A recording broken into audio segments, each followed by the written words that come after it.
আবার উনি 6 তারিখ থেকে নাকি ধারণায় বসবেন। আমি বলবো উনি হাঙ্গার স্ট্রাইক করা উচিত। কেন এখন সোনালী দি না, ওই চন্দ্রিমা ভট্টাচার্য আছেন, উনাকে চকলেট খাওয়াবেন। এখন অনেক রকম ভালো ভালো চকলেট এসছে যে খেলে উনার শরীরে কোনো অসুবিধা হবে না। উনি লোককে দেখাতে পারেন কি উনি আহ, না খেয়ে দিয়ে আন্দোলন করছেন, কিন্তু তখনও খেয়েছিলেন, এখনো উনি খাবেন। আরে অভিষেক বাবু, যদি ক্ষমতা থাকে মমতা পিসিকে বলুন, পিসি এই সুযোগ আছে, রিজাইন দিয়ে দিন। রিজাইন দিয়ে বাংলায় রাষ্ট্রপতি শাসন করে ভোট করুন। 50টা বিজেপিকে দেবেন, 50টাও সে পাবেন কি না পাবেন সেটা বাংলার মানুষ ওনাকে দেখিয়ে দেবে। রাষ্ট্রপতি শাসনে আন্ডারে ইলেকশন হবে, এটা সম্পূর্ণ দায় মমতা ব্যানার্জি। মমতা ব্যানার্জি জানেন তো কি এটা হতে যাচ্ছে। মমতা ব্যানার্জি এখান থেকে উনি ইনক্যাশ করতে চাইছেন। ভিতরে কিচ্ছু বলেনি, ভিতরে মুখটা বন্ধ করে দিয়েছিল ইলেকশন কমিশন।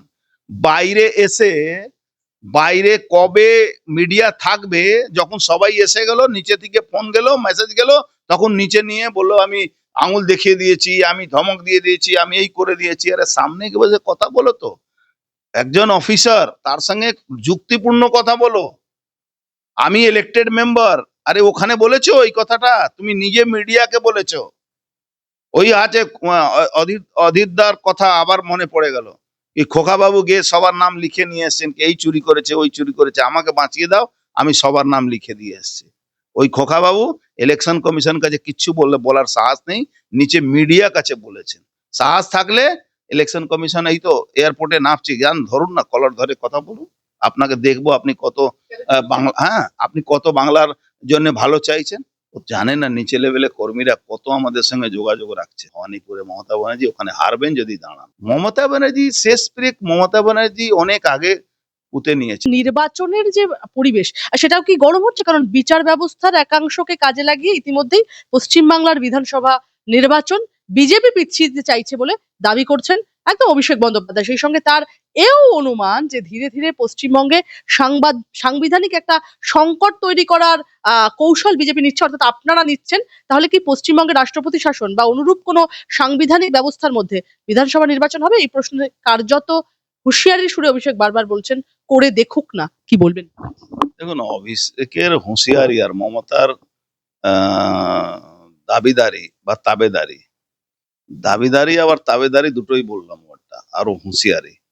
এখন না বাচ্চা ছেলেরাও হাসে এদের কথা শুনে।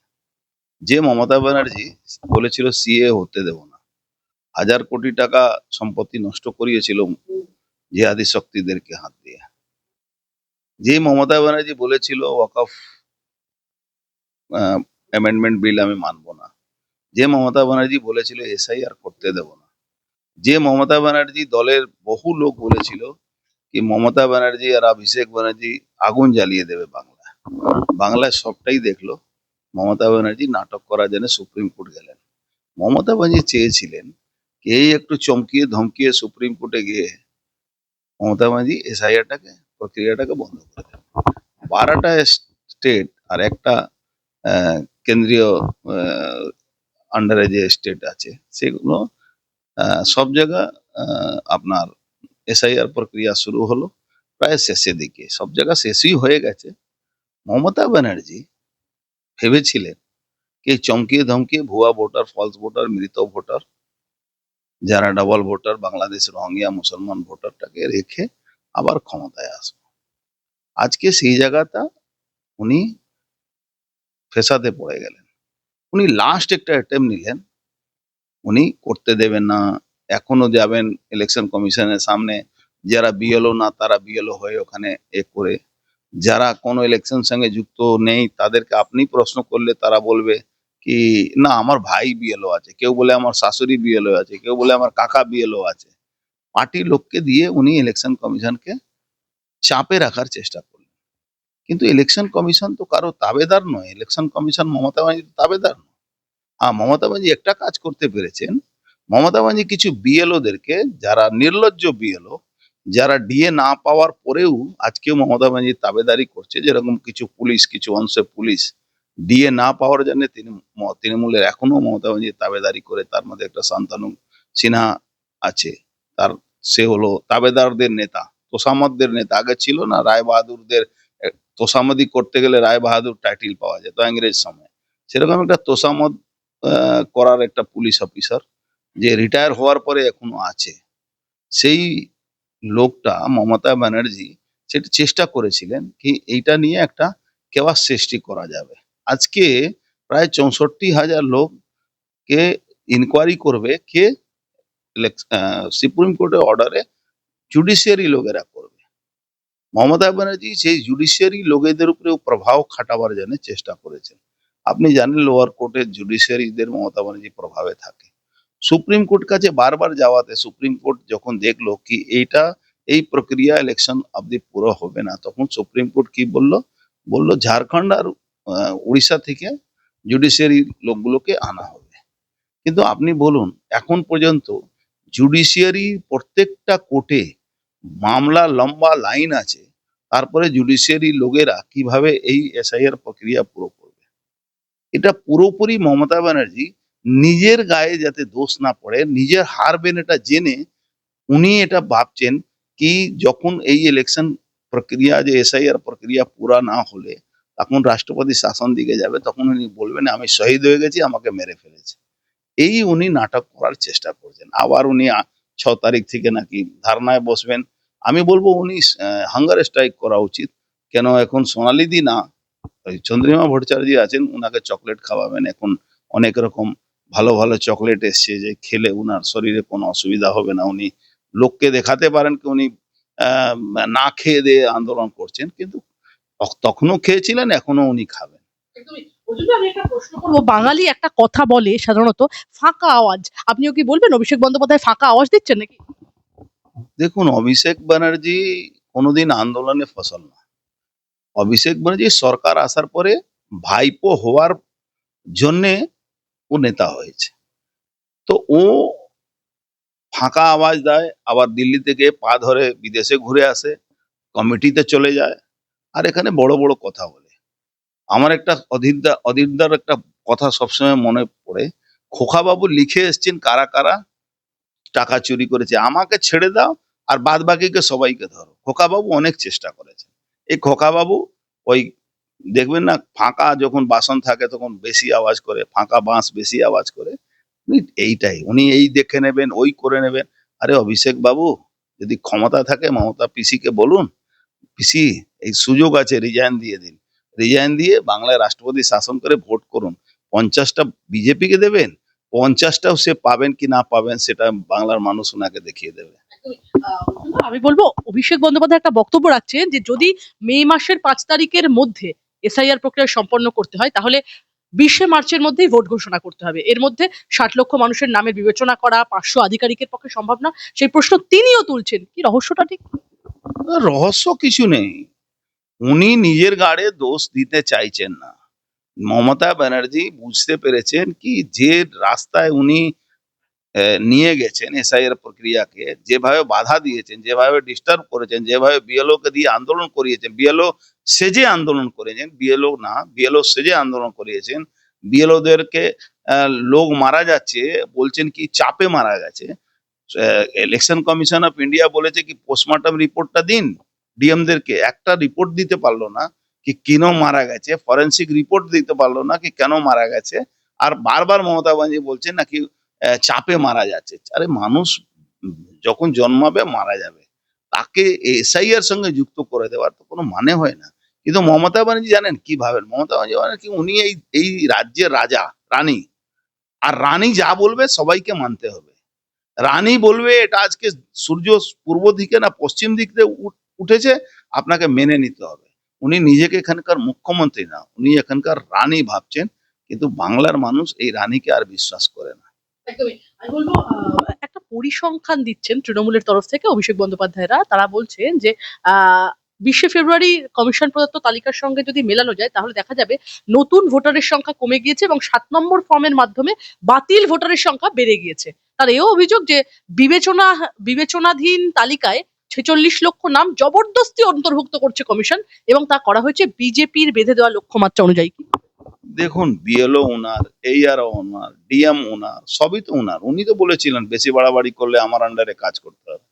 ইলেকশন কমিশন এটা কি করে? ইলেকশন কমিশন কোনো ইনফ্রাস্ট্রাকচার আছে? হ্যাঁ, সত্যি কথা বেশিরভাগ লোক স্বীকার করে কিছু দালাল টাইপের লোক যারা ডিএম, বিডিও, এসডিও আছে, তারা মমতা ব্যানার্জির কথা শুনে এইসব করেছে।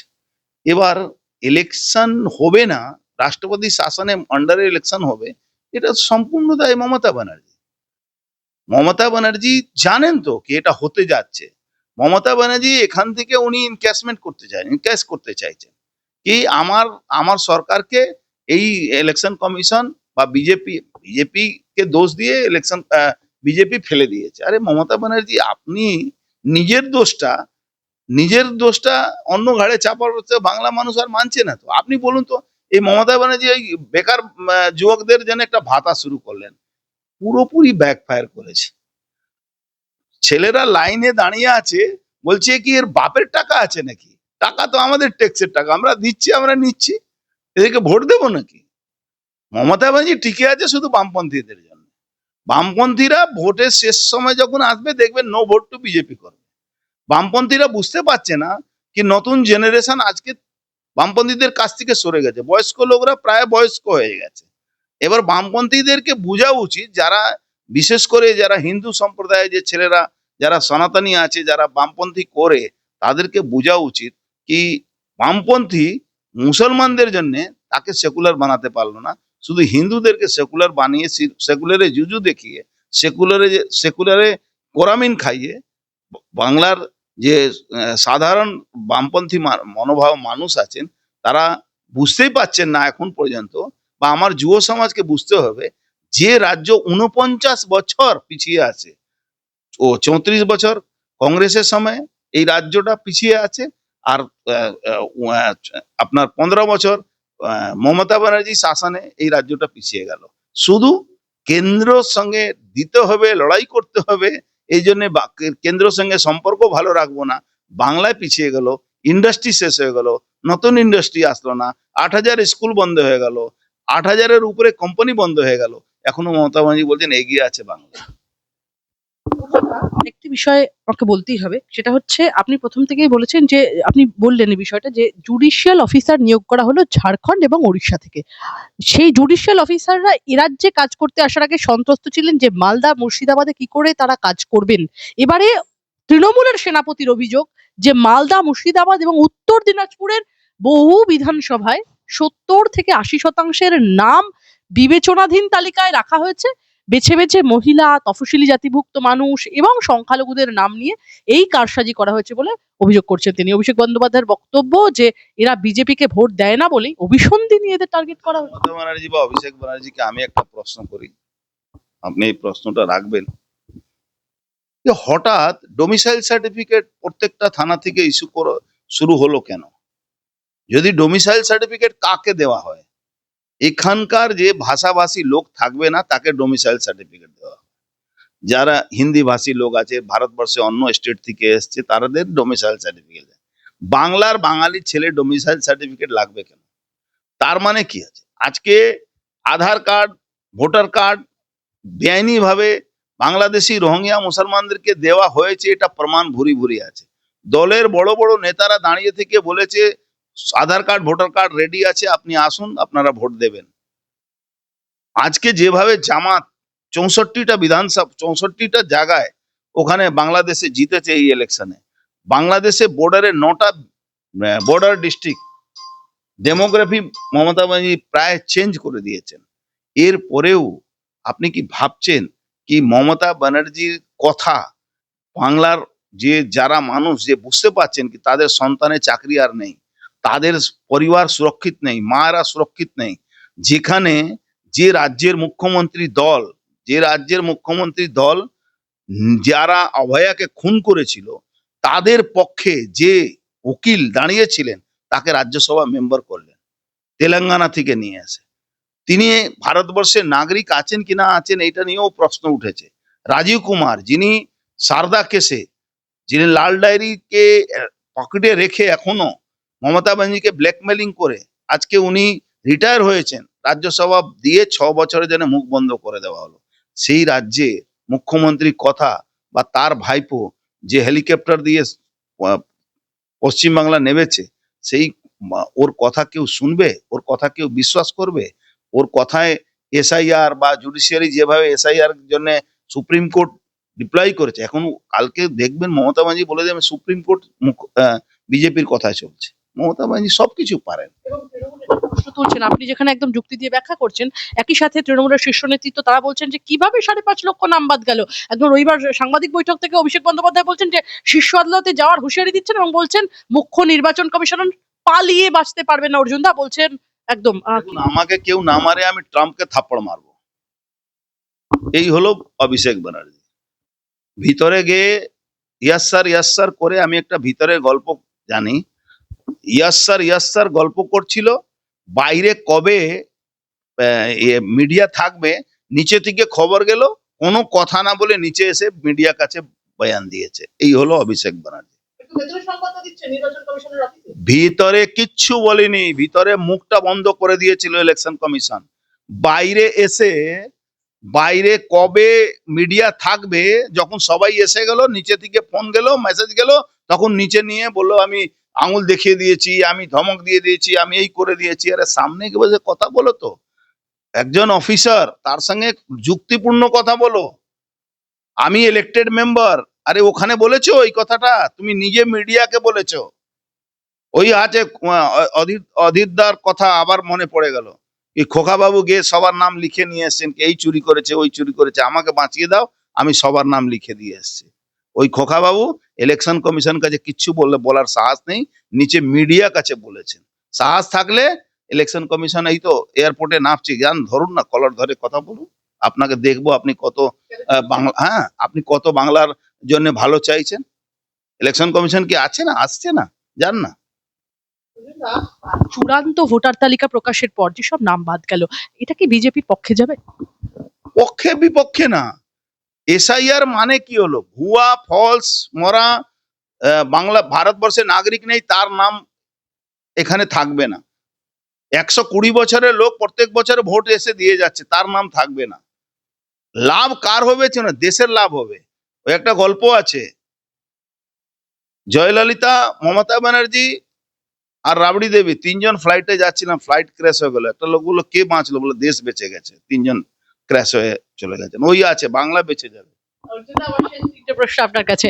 ফের একবার অভিষেক বন্দ্যোপাধ্যায় দাবি করছেন যে আগের বারের থেকে আসন এবং ভোট দুই বাড়বে তৃণমূলের। তার কথা এসআইআর করুন আর এফআইআর করুন, 2026-এ আপনারা বিজেপি 50-এর নিচে নেমে যাবেন।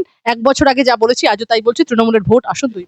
অভিষেক ব্যানার্জি ওই কি বলে হতাশায় ভুগছে।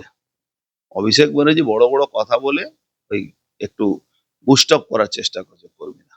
ও জানে না নিচে লেভেলে কর্মীরা কত আমাদের সঙ্গে যোগাযোগ রাখছে, আমাদেরকে দেখুন আমরা আর তৃণমূল করব না, তৃণমূল করব না। তো ও জানে না ওর অবস্থা কোন জায়গায় আছে। গুন্ডা পুলিশরাও ওর সঙ্গে থাকবে না, মানুষ তো সঙ্গে নেই, গুন্ডা পুলিশও ওর সঙ্গে থাকবে না। মুখ্যমন্ত্রী মমতা বন্দ্যোপাধ্যায়ের বিধানসভা কেন্দ্র ভবানীপুর, আর সেখান থেকেও যে নাম বাদ পড়ার সংখ্যা আমরা দেখলাম, সেই নিয়ে রাজনৈতিক মহলে নানাবিধ আলোচনা রয়েছে।